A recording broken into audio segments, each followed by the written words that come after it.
할렐루야. 9월 6일 월요일 아침 하나님의 말씀을 묵상하며 은혜롭게 하루를 열기 원합니다.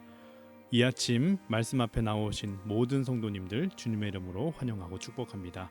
우리 함께 다 같이 조용한 기도 드리시겠습니다.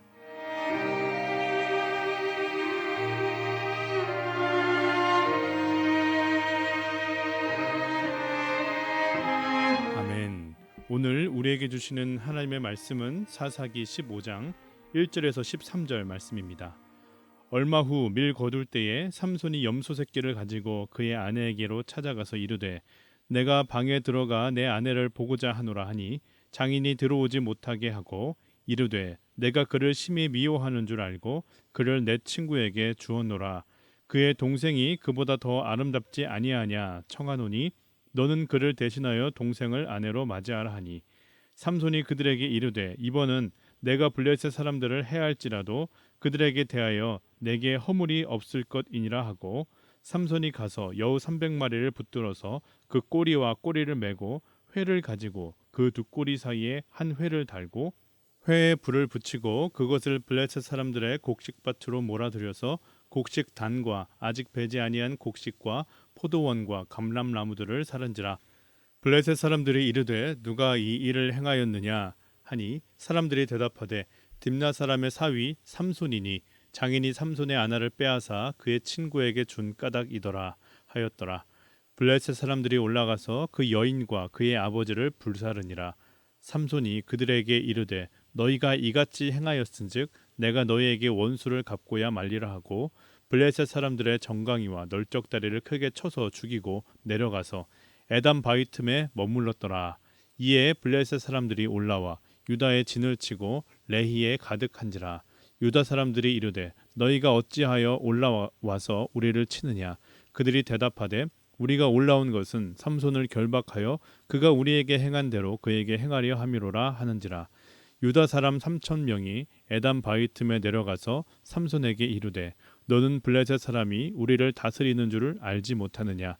내가 어찌하여 우리에게 이같이 행하였느냐 하니 삼손이 그들에게 이르되 그들이 내게 행한 대로 나도 그들에게 행하였노라 하니라. 그들이 삼손에게 이르되 우리가 너를 결박하여 블레셋 사람의 손에 넘겨주려고 내려왔노라 하니 삼손이 그들에게 이르되 너희가 나를 치지 아니하겠다고 내게 맹세하라 하매 그들이 삼손에게 말하여 이르되 아니라 우리가 다만 너를 단단히 결박하여 그들의 손에 넘겨줄 뿐이요 우리가 결단코 너를 죽이지 아니하리라 하고 새 밧줄 둘로 결박하고 바위 틈에서 그를 끌어내리라. 아멘. 이 말씀은 살아계신 하나님의 말씀입니다.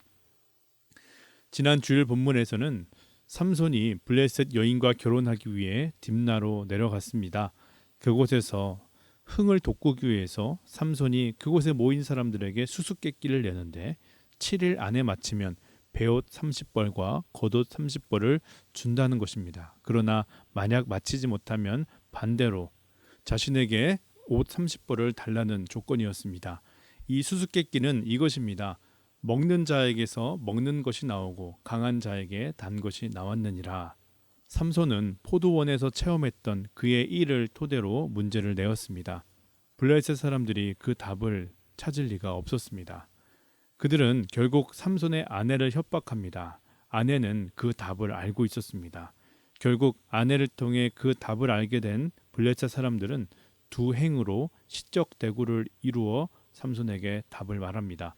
결국 삼손은 아스글론이라는 곳으로 내려가서 남자 30명을 죽이고 그들의 옷을 가져다가 그 블레셋 사람들에게 주게 됩니다. 그러나 여전히 화가 풀리지 않은 삼손은 혼인을 마치지 않고 집으로 돌아가 버립니다. 왜냐? 이 답을 너희들이 어떻게 맞췄는가? 분명히 어떤 속임수가 있을 것이라 생각했기 때문입니다. 이에 그의 장인은 삼손과 함께 있던 블레셋 사람에게 삼손과 결혼시키려고 했던 딸을 혼인시키게 되었습니다. 삼손은 밀을 거두는 시기가 되었을 때 자신이 결혼하려고 했던 그 신부를 찾아서 다시 딥나로 내려옵니다. 그녀에게 줄 선물도 가져왔습니다. 그러나 이미 때는 늦었습니다. 그 장인이 말하기를 이미 그 딸은 다른 블레셋 사람에게 시집을 보냈으니 그녀의 동생을 아내로 맞이하라 이렇게 제안합니다. 이에 삼손은 3절을 보면 삼손이 그들에게 이르되 이번은 내가 블레셋 사람들을 해할지라도 그들에게 대하여 내게 허물이 없을 것이니라. 삼손이 그 말을 듣고 또 화가 난 것이죠. 복수를 하겠다라는 의미심장한 말을 남기더니 4절을 보면 삼손이 가서 여우 300마리를 붙들어서 그 꼬리와 꼬리를 메고 회를 가지고 그 두 꼬리 사이에 한 회를 달고 회에 불을 붙이고 그것을 블레셋 사람들의 곡식밭으로 몰아 들여서 곡식단과 아직 배지 아니한 곡식과 포도원과 감람나무들을 자른지라. 삼손이 여우를 통하여서 블레셋 사람들의 곡식밭을 불태워 버렸습니다. 성경학자들은 이 곡식밭이 작은 밭이 아니라 블레셋 사람들의 생계가 달려있는 넓은 밭을 다 태웠다라는 것을 말하고 있습니다.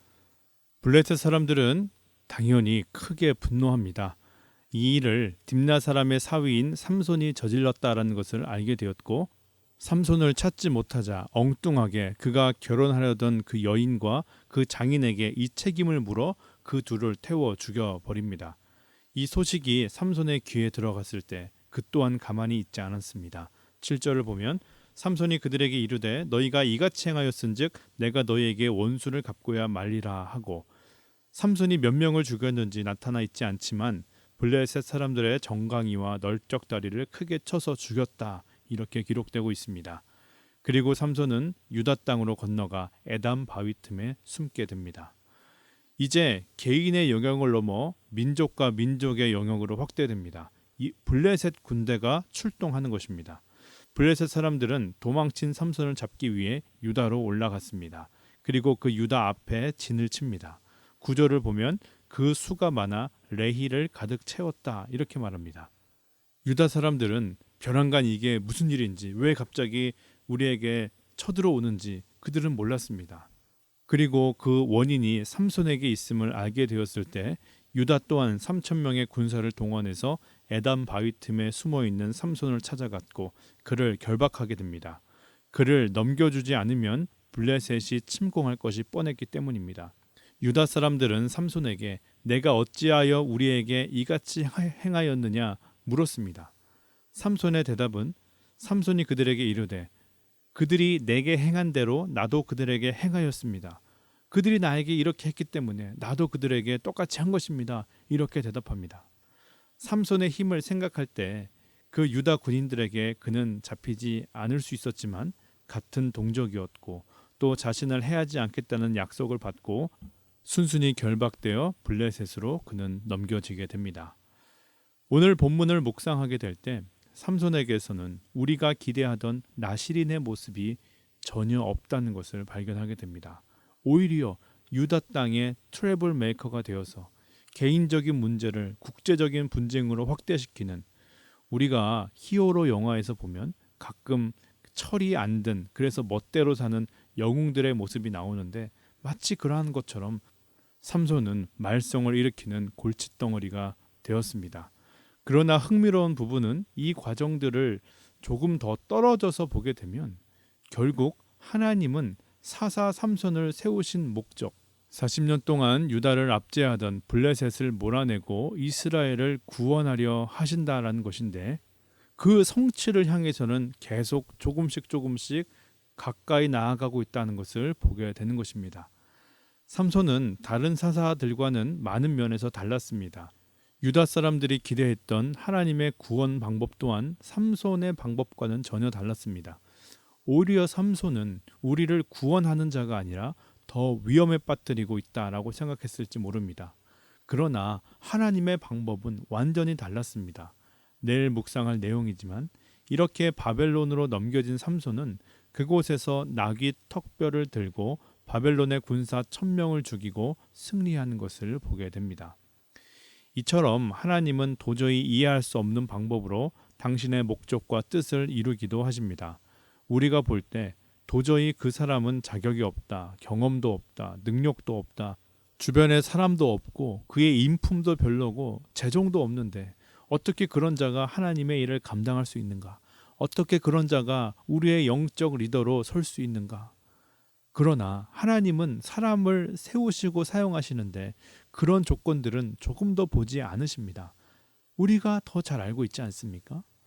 어떤 분들은 나중에 얻어지는 결과와 열매를 보고 후회합니다. 나도 그때 누구처럼 순종할 걸. 지금은 더 어려워졌으니. 나도 그때 누구처럼 주님 앞에 헌신할 걸. 지금은 이제 나이가 들어 할 수가 없는데. 그러나 그 결과를 알고 나아가는 것을 믿음이라고 할 수 있는가? 계산하고 이익을 따지고 합리적이고 효율적인지 먼저 생각하는 헌신이 정말 주님께서 원하는 헌신인가? 결코 그렇지 않다라는 것입니다. 우리가 이해할 수 없습니다. 도저히 머릿속으로 그림이 그려지지 않습니다. 아무리 계산해봐도 손해입니다. 그러나 믿음은, 그러나 헌신은 그럼에도 불구하고 그것이 하나님의 마음이고 뜻임을 알아 그 길로 나아가는 것이지요. 아브라함이 하나님의 부르심을 듣고 본토 친척 아비집을 떠나기로 결정한 것이 10대, 20대의 나이가 아닙니다. 그의 나이가 70이 넘은 때였습니다. 하나님께서 모세를 부르실 때 그의 나이가 80이었습니다. 그는 말도 더듬는 사람이었습니다. 나아만 장군이 그의 나병을 씻음받기 위해 엘리사 선지자에게 찾아갔을 때 요단강에서 7번 씻으라고 하는 그 명령에 순종하는 것, 그것도 마찬가지입니다. 그들이 결과를 알고 순종했던 것이 아니었습니다. 그래서 믿음은 바라는 것들의 실상이요 보지 못하는 것들의 증거라고 하는 것입니다. 저는 삼손의 호전적인 성격과 멋대로 하는 이런 모습들이 결코 좋아 보이지 않습니다. 그러나 우리는 삼손을 믿는 사람들이 아니지 않습니까? 하나님을 믿는 사람들이기에 삼손에게서 눈을 들어 하나님을 바라봐야 합니다. 우리의 방법, 우리의 생각, 삼손의 방법, 삼손의 생각이 아니라 하나님은 하나님의 뜻으로 하나님의 방법대로 일하고 계심을 우리는 깨달아야 합니다. 이것은 당연한 이야기 같습니다. 쉬워 보이는 말입니다. 그러나 그렇지 않습니다. 왜 그렇습니까? 우리의 연약함과 한계는 온 역사를 주장하셔서 운행하시는 하나님의 큰 그림을 보기보다는 당장 눈앞에 보이는 작은 것들, 그것이 나에게 유리한가 불리한가, 이익인가 손해인가, 이 사람이 나에게 도움이 될 사람인가, 별 영향가 없는 사람인가, 이러한 미시적 차원에 더 관심이 크기 때문입니다. 하나님의 뜻을 전체적으로 역사적인 맥락 속에서 구속사적인 차원에서 바라보는 거시적인 관점이 우리에게 너무 부족합니다. 빌리그레함 목사님께서 평생 3번의 큰 유혹을 받은 적이 있다라고 고백합니다. 한 번의 유혹은 큰 대학교의 총장으로 와달라는 청빙이었습니다. 두 번째 유혹은 상원 의원에 출마하라는 제안이었습니다. 세 번째는 부통령으로 출마하라는 제안이었습니다. 사람들은 그것을 기회라고 찬스라고 부르지만 이 목사님은 그것을 유혹이라고 부른 이유, 그것은 그곳에 나의 영광, 나의 욕심이 분명히 있음을 알았기 때문입니다. 자신을 향한 하나님의 부르심은 전도자인데 그곳으로 나아가고 싶은 그 결정 가운데는 나의 마음과 나의 욕심이 분명히 있음을 발견했기 때문입니다. 한 개인의 삶, 그 시간에서만 바라보면 이러한 청빙과 초청들은 일생일대의 찬스가 분명합니다. 그러나 빌리그레함 목사님은 그렇게 본 것이 아닙니다. 하나님의 관점에서, 구속사적 차원에서 하나님이 이 역사 속에서 큰 퍼즐을 맞추고 계시다면 나의 인생의 그 조각은 어떤 퍼즐의 조각이 되어야 하는가? 그 목사님의 결론은 복음 전도자로 사는 것이었습니다. 거시적인 차원에서 바라볼 때 그것이 맞는 선택이라 믿은 것입니다. 우리가 볼 때는 한낱 유치한 삼손의 복수국이지만 그것이 아이러니하게도 하나님의 구원 역사의 시작이 되는 것을 보면서 저와 여러분들의 삶을 돌아보게 되시길 바랍니다. 우리는 어떠한 시각으로 우리의 삶과 우리의 가정과 또 우리들의 사명들을 바라보며 살고 있는가? 내가 원하는 대로, 내가 이해하는 방법대로, 내가 해왔던 방식대로 하나님을 맞추고 있는 것이 아닌가? 간절히 바라고 기도를 드립니다. 오늘도 우리의 삶을 통해 놀라운 일을 이뤄가시는 주님의 역사가 믿음의 눈을 통해 우리에게 깨달아지게 되기를, 그래서 그 길을 향해 나아가시는 저와 여러분 되시기를 간절히 소원합니다. 다 같이 주기도문 하시겠습니다. 하늘에 계신 우리 아버지여, 이름이 거룩히 여김을 받으시오며 나라의 임하옵시며 뜻이 하늘에서 이루어진 것 같이 땅에서도 이루어지이다.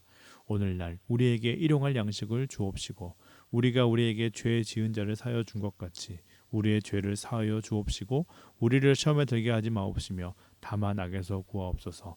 대개 나라와 권세와 영광이 아버지께 영원히 있사옵나이다. 아멘. 오늘 이렇게 기도하며 하루를 시작하기를 원합니다. 지금도 이 역사를 주장하시고 운행하시는 주님, 그 주님께서 오늘 우리의 삶도 인도하고 계심을 믿습니다. 그러나 우리가 마주하는 현실에는 많은 도전이 있고 그 길을 헤쳐나가기도 버거워서 주님을 바라보지 못할 때도 있습니다. 나의 뜻과 나의 계획은 세웠지만 주님의 뜻과 주님의 계획은 알지 못하였습니다. 주님, 우리에게 눈을 들어 주님 바라볼 수 있는 믿음을 허락하여 주시옵소서. 주님 손 붙들고 주님 뜻에 합당한 삶으로 나아갈 수 있도록 주여 우리와 동행하여 주시옵소서. 우리 한 번 더 기도하실 때 우리에게 찾아오는 많은 기회들이 주님 보시기에도 기회인지 그 기회들이 유혹이 아닌지 분별하는 지혜가 있게 되기를 원합니다. 우리는 무엇을 위해 사는가? 무엇을 이루기 위해 사는가? 그 삶의 기준들이 분명히 서게 될 때 그것들 분별할 수 있음을 기억하오니 하나님께서 우리에게 주시는 그 말씀들, 그 말씀이 우리를 이끌고 우리 삶의 기준 되어서 주님께서 주시는 기회들 올바로 분별할 수 있도록 주여 인도하여 주시옵소서. 우리 그러한 기도로 오늘 하루 시작하기를 원합니다.